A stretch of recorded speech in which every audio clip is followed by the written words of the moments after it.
And welcome to Download This Show, where we pull apart the world of technology, the internet and culture. Now, normally we work through 3 different topics in a show, but we're doing something different.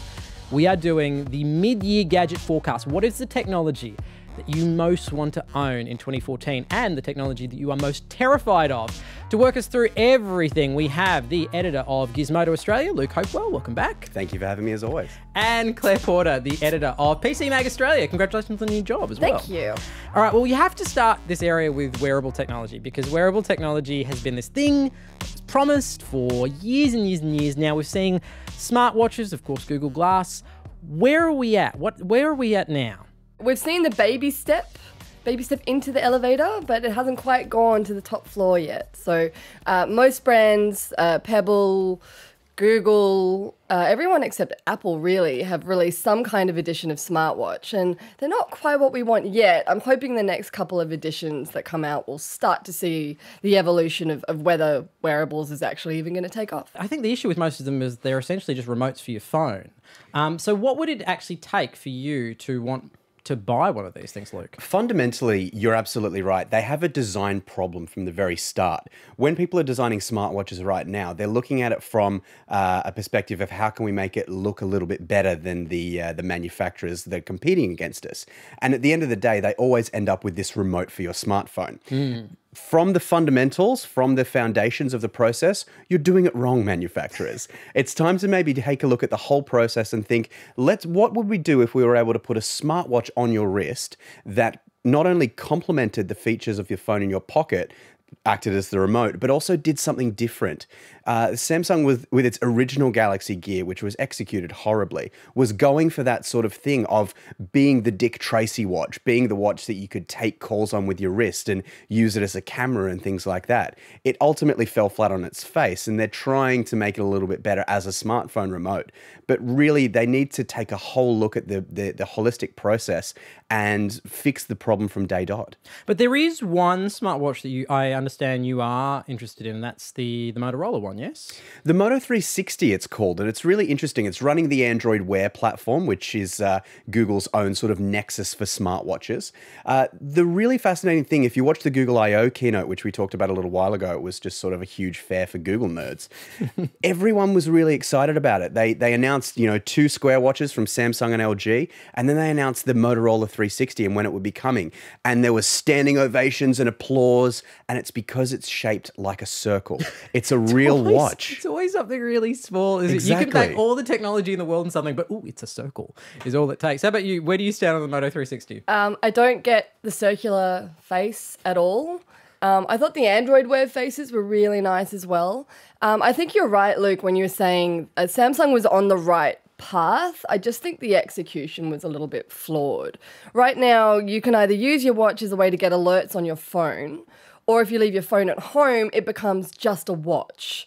I would have thought that the greatest benefit a smartwatch would give is if you do happen to leave your phone somewhere, or God forbid it's been stolen, you still have a portal to the internet right on your wrist. But we're not quite there yet. I think Samsung was on the right path when it comes to phone calls, but I think the biggest elephant in the room is to touch or not to touch interface. Users could benefit from a touch interface on their wrist. It's the only thing that would probably get me to pay for one. Is something that lets me interact in a similar way to the way that I use my phone, or it needs to find something that a phone can't do at all. And I don't think the smartwatch of any brand or any sort have found that X factor yet. Of the various smartwatches out at the moment, do any of them pass the money test, as in you are willing at this stage to hand over money? Nope. What would they need? What would they? Let's take, say, the Moto 360 as probably the most interesting of the offers at the moment. What would it need to add?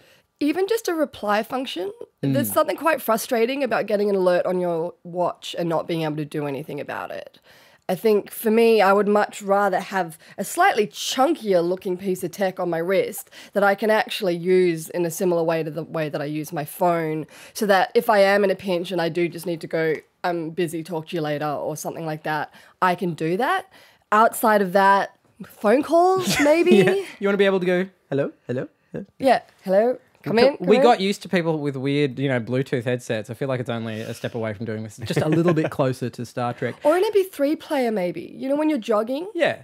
You know, so you don't have to take your phone with you. But I think certainly, I don't know if it's that one, but one of them you definitely can plug a headphone jack into it, which to me just seems like the world's worst designed. And putting the headphone jack on your wrist makes even less sense than normal to me. But I mean, what about when you get into this area of predictive technology? So Google, at the core of Google is now Google Now, which is a bit of smart technology that hooks into your emails, it hooks into your calendar, and it gives you kind of preemptive warnings. You know, you should run away now because you need to be at a meeting across the city. It will take you X amount of time.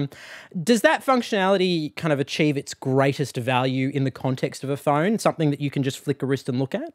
Google Now was really designed to be on people's wrists. It's something that comes up in a card format. So like you said, all that information is presented in a relevant little flashcard, and it appears on your wrist and tells you relevant information. What smartwatches really need to pass the money test is the ability to stand alone, is the ability to say you've left your phone at home, like Claire said, it's already got its own nano SIM or Amazon-style whisper sync thing that you don't have to pay for, which would be ideal. And it can give you this contextual information even when you don't have your device. You can pull up data on it. It can be used maybe even as an NFC payment system. It needs to have its own ecosystem rather than just sort of tack onto what your phone can do. That's really, really important. What about glasses? Because I feel like the prospect, the reaction, I guess, to Google Glass has meant that it's never going to go anywhere. Like the reaction was so visceral and so intense in such a short period of time. The rollout, whilst exciting from like a nerd standpoint, was terrible from a consumer standpoint because the only news stories anyone saw were, this is terrible for privacy. What if somebody stands next to you at a urinal and looks at your penis? So... Yeah, that just got said on Radio National. So can we agree now that glasses are dead in the water? Absolutely. I mean, I think it was really strange the way that they posited Google Glass. They claimed that, you know, when everyone was standing around in public, everyone was looking at their phones and they were really distracted. So they wanted to build a piece of technology to get people looking up instead of looking down. But you're just distracted by a new interface. Like you've got a new glazed look on your eyes. Yes, there are privacy and security concerns. Outside of that, in no way is it useful. Like, it's not practical. I don't think anyone is going to go about their day kind of trying to physically touch things that aren't actually in front of them, but they can see when their glasses are on. It's just, it's not socially relevant. Whilst I don't think it was a good consumer product, I do think somewhere along the line there is space for the Meta space glasses, which were these amazing... It was a product of a Kickstarter campaign, but they're quite chunky. Well, at least they were at that stage. They might be less chunky now, but you put it on its head and it would essentially do full frame augmented reality, that meaning you could look anywhere and it would lay over a digital environment. So if I was looking at you, Claire, it would do that Terminator thing of flicking down information and go, Claire is wearing a beanie. You can buy this for $300 at blah, blah, blah, blah. Very Minority Report. And very expensive beanie at that. For you, glasses, Luke, where do you sit? Are we ruling it out for you, or is there still a line that would interest you? I'm not ruling it out simply because it's a fascinating execution of wearable technology, but Google failed the fundamental test at the foundation is that unlike a phone, which lives in your pocket 50% of the time, a wearable and a face computer in particular lives on your face in the public eye and in front of mirrors and other people 24/7.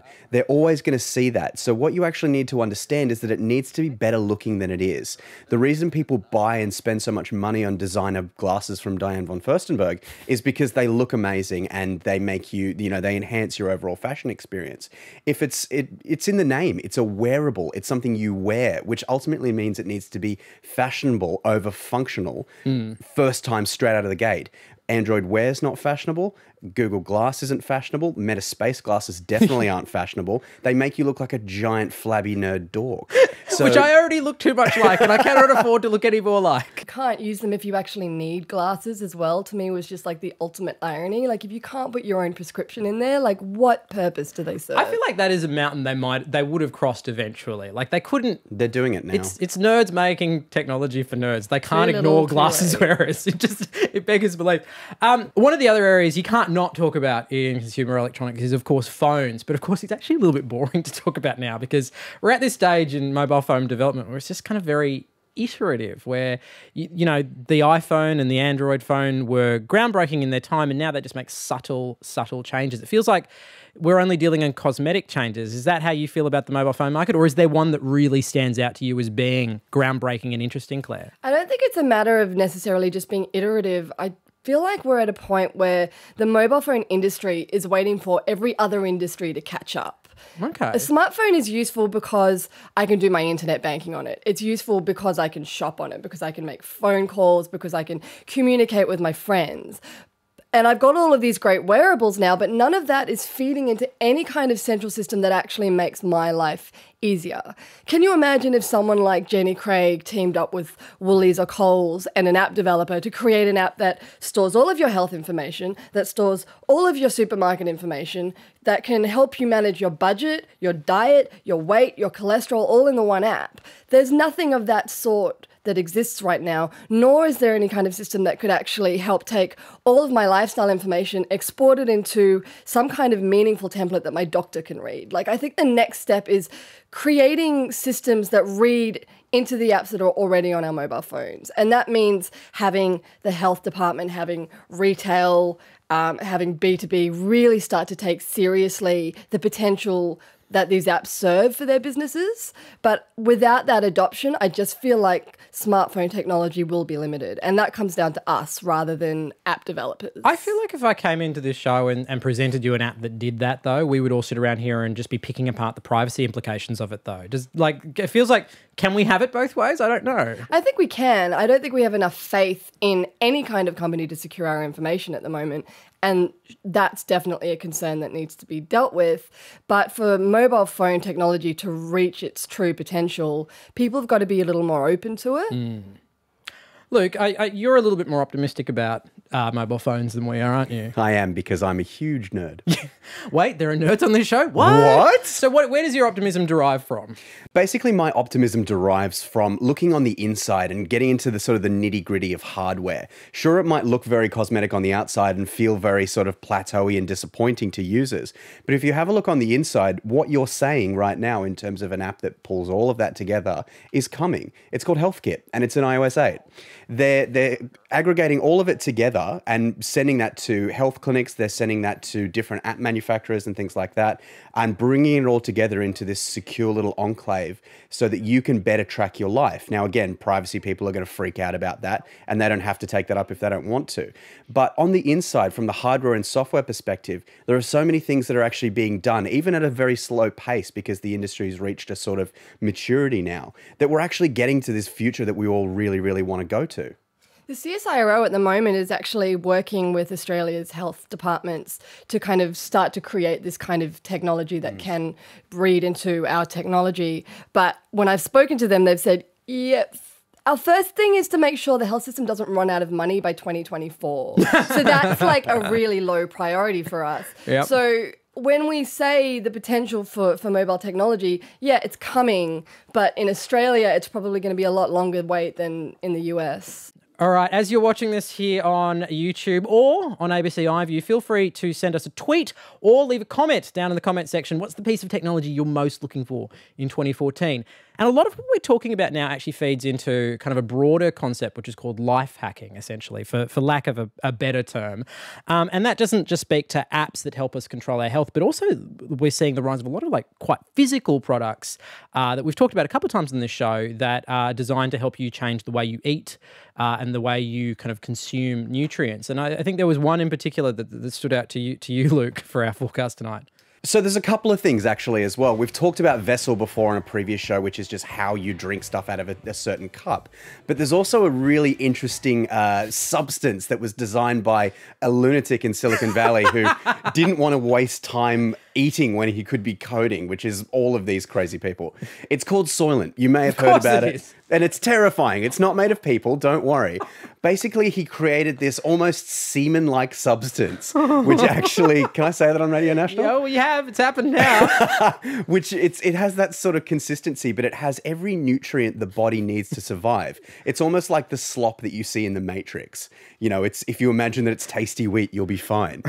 And this guy developed it so that he could live entirely on Soylent, this drink, without actually consuming any physical food. He did it for ages, and he continues to do it via a Kickstarter campaign, and it's bafflingly fascinating. Yes. Now, this guy is fascinating. His name's Rob Reinhart. And what is the other interesting element to Soylent is the fact that it is open source. So if you live in the States, you can order it, and it basically arrives this kind of big batch of I guess it just looks like powder, but then you pour it into a pitcher. And then he's got the little oil mixtures as well, so you get your lipids and whatnot, and you shake that, and you can just drink it across the day. And it's become very, very, very popular amongst a set of people who just like drinking pancake batter, which is apparently what it tastes like.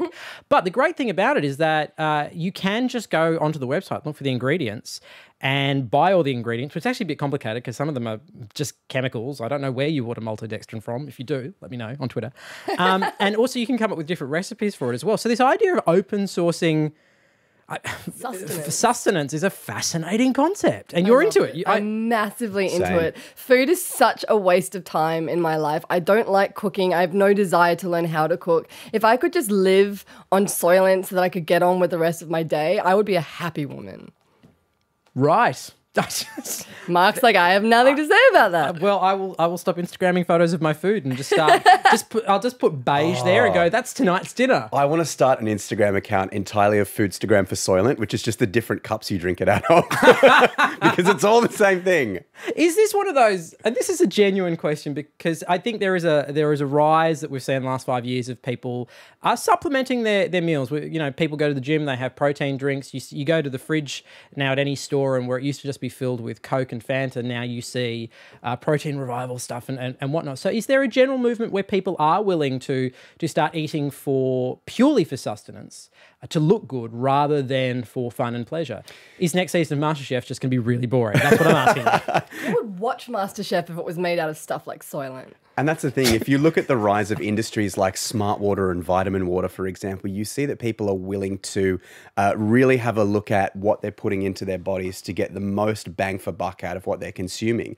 We live in a culture, we live in a very foodie culture, which is nice food should be for rewards, whereas everyday food should be for fuel. And this is what this concept of Soylent is. It's fuel with the added extra of it saves you time because you can just have it in a container and drink it on your desk.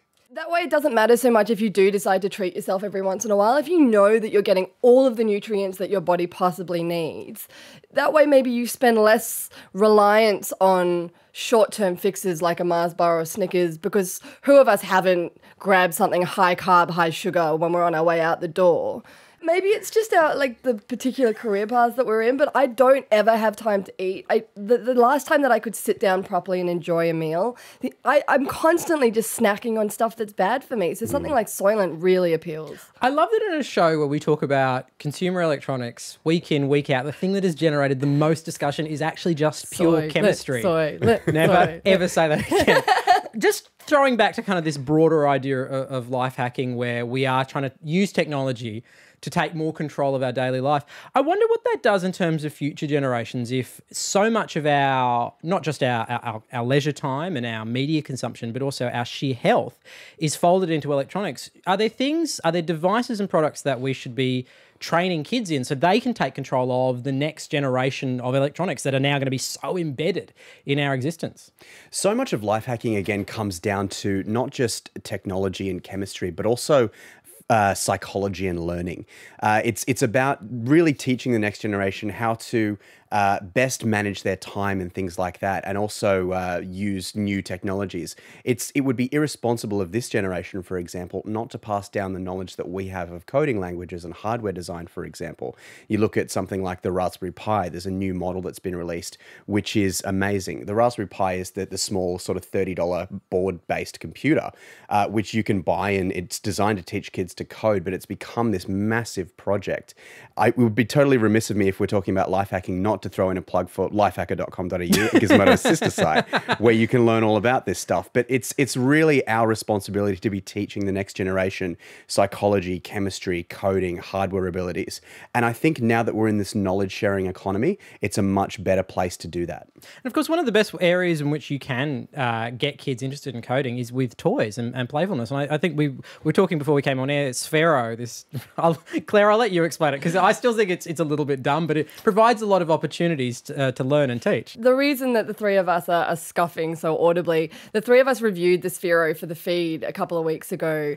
It started off as just a stupid little white ball that you can use for smartphone gaming. And it was designed to get kids a little more active when they're actually playing with their devices, because you can obviously direct this thing to roll all around the place and set up jumps. So it sort of had that sort of matchbox car feel to it for the 21st century. But the guy behind it, Ian Bernstein, he built this software platform that was actually just designed to let its company test stuff without having to code, and then realized that it could take this program and reverse engineer it to teach kids the basics of programming. And he set up this education program based on STEM, which is science, technology, engineering, and mathematics, and is testing it around about, I think, 150 schools around Australia and another 90 in the US. To give kids the fundamentals in mathematics and programming to get them interested in this very kind of thing. For me, as someone who's struggled with mathematics growing up and whose intro to coding came really late in life, something like this would be really, really beneficial. And I think what we really need to look at is having programming, coding, technology classes as a compulsory subject within the education system. And that comes with having a really honest look at the limitations of our existing education system. I mean, back in my day, when I graduated from school, we were still using MS Paint to learn how to program. Like, it wasn't advanced at all. And I worry what kids that have come after me are still learning in their computer classes, because I don't think they're using state-of-the-art technology. It also comes down to having a smarter government that can set that curriculum. Kate Lundy, if you're listening, get back on the horse and start developing a science curriculum and an education curriculum that features this. You're the saviour that we need. All right, you are listening to Download This Show's mid-year gadget forecast, the technology you most want and are terrified of in 2014. Sam Primrose on Twitter would very much like Moto 360. Actually, quite a lot of love for the Moto 360. It's surprising for a show where we kind of poo-pooed smartwatches in general. Because it's a circle. Because that particular smartwatch, because it is a circle, does appeal to you. All right, I cannot finish this episode without talking about driverless cars, because I really want one. Because there's all this amazing research about what people will accept in a driverless car at the moment, where 80% of people definitely want to be facing forward when they're in a driverless car. They want to see what's coming. They always want to have, 75%, I believe, want to have the ability to take control of the car at any moment. There's all this really fascinating research about the psychology of what people will accept in driverless cars. There's a really great ad that came out from Cisco. I don't know if you guys have seen it. It's actually just an ad for the Internet of Things. And it's B2B is its target, but it is so incredibly accomplished when we're talking about like driverless cars and connected systems. The guy who is in it is the dude who played Paul Keating in the musical, who's also in the old Commonwealth Bank ads. Felix Williamson. Yeah, he's great. And you see this like, you know, this Aussie businessman, presumably in the US, he gets up in the morning, he's tired, he's got the red eyes. You know, he speaks to his coffee machine gives him his coffee. His fridge tells him that he needs to get new milk. He gets into his driverless car. He's reading the paper in the car on his way to work. And they've kind of turned your car journey from this really stressful, tedious beginning of the day and end of the day experience to the only time that you have for yourself. And I thought that was such an interesting way of framing the Internet of Things debate. And I've always been quite skeptical of driverless cars. I think in theory they're great. The fact that you can have a bunch of cars going along a highway at completely the same speed, solve all sorts of traffic problems. But the reality and the execution of that is I've always been a little bit skeptical. But this ad, like, it really got to the Internet of Things. Yeah, I'm very, very impressed. See, I'm a driver. I love driving. I think there's a sheer pleasure in driving that for me will never be replaced by a driverless car. I think the future of driving is twofold. It's people who don't want to drive their own cars and do want to have a driverless experience. But I believe that the future of driving in Australia in particular is something that Tesla's looking at really interestingly at the moment. Elon Musk has actually come out and said we're going to build an Australian supercharger network, which is drive any electric car up to our supercharger network. It'll be recharged within 2 hours, completely free. It's the free future of motoring in super fast, super sexy, incredibly well-connected cars from all the manufacturers, Nissan, Toyota, and Tesla, coming together and being cohesive. And to me, as a driver, I really think that's something that I need. It is interesting how what you just said then, the similarity between the way you've described driving for you is food for me with Soylent. I enjoy cooking. Don't take away that pleasure. But you get this interesting dynamic. Don't take driving off me, man. If you take things that have a dimension of utility and a dimension of pleasure, if you remove the utility element for it, where technology can fill that gap, does that mean that driving becomes a purely pleasure activity? Cooking becomes a pure pleasure activity? What do you think? We're talking very, very, very, very hypothetical here, but do you think that changes something about who we are? No, not at all. I think maybe it just adds a level of practicality to our life. But I hate to rain on both of your joy parade. Come on, man. I just don't know, particularly in Australia, whether we should even be focusing on cars, let alone electric cars. If anything, we should be trying to encourage people to get off the road. We need to invest in decent public transport infrastructure, particularly in and between Australia's major capital cities. Are you building a bullet train? In my area, any train would be great because I don't have one. Here's the thing about that is that I understand that we need to invest in really smart infrastructure in terms of high-speed transport and rail links and things like that. There's always going to be a car on the road. As long as there's a person walking around and there are roads, there's always going to be people walking around and driving around. I think we need to innovate that conversation about how can we make driving more economically and ecologically responsible as well. So I think it's again, like I said, it's twofold. I just think we need to be encouraging people to get off the road, and that means discouraging people from using their cars. So how do you discourage people from using cars, encouraging them to use public transport, and at the same time telling them to buy an electric car? Like, I just wonder whether the age of driving is kind of behind us, and if we need to be finding new transport solutions for the 21st century. Wow. And people say we don't do big ideas here. It's heavy, man. All right, that is all we have time for. If you have a piece of technology that you most want to see or you are completely fearful of, let us know in the comment section down below if you happen to be watching on YouTube, or you can tweet us using the hashtag #DownloadThisShow if you're watching on iView. My name is Marc Fennell. Very big thank you to this week's panel, Claire Porter, the editor of PC Mag Australia. Thanks very much. And Luke Hopewell, the editor of Gizmodo Australia. Thank you, sir. And as always, thank you for watching another episode. Download this show.